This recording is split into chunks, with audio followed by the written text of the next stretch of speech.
সম্মানিত দর্শক ও শ্রোতা মণ্ডলী, আপনাদেরকে জানাই প্রীতি ও শুভেচ্ছা। শুভ দিন।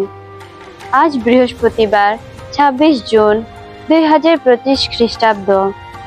আজকে আমাদের জন্য ঐশবাণী সাধু মথি রচিত মঙ্গল সমাচার। মঙ্গল সমাচার ৭ অধ্যায় ২১ থেকে ২৯ পদ। পাঠ করছি আমি আশামণি লুসিয়া সোরেন। পাঠের শিরোনাম: যারা যিশুর কথা মেনে চলে, জীবনে কোনো কিছুই তাদের টলাতে পারবে না।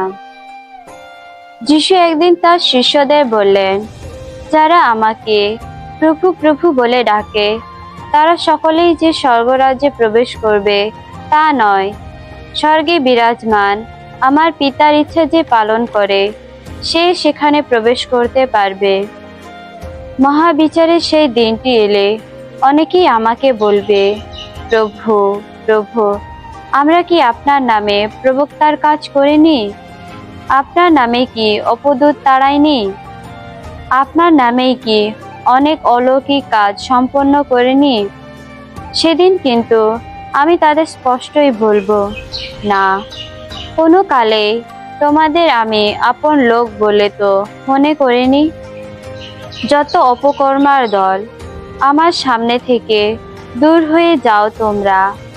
তাই যে কেউ আমার এই সব কথা শোনে ও মেনে চলে, সেই তেমন এক বুদ্ধিমান লোকেরই মতো, যে নিজের বাড়ি গড়ে তুলেছে পাথরের ভিতের ওপর।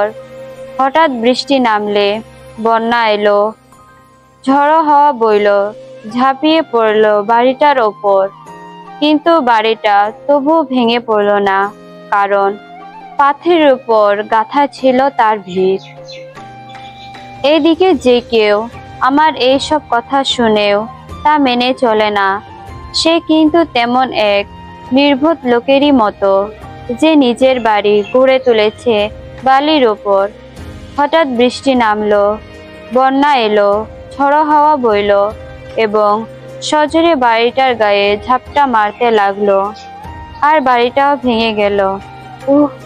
কি সাংঘাতিক সেই ভেঙে পড়া!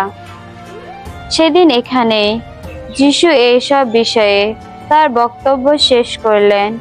সেই জায়গায় ভিড় করা লোকেরা তার এমন ধর্মশিক্ষায় বিস্মিত, মুগ্ধ হয়ে গেল।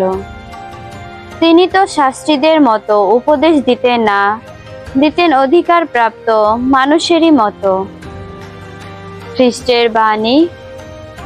খ্রিস্ট প্রভু, তোমার প্রশংসা হোক।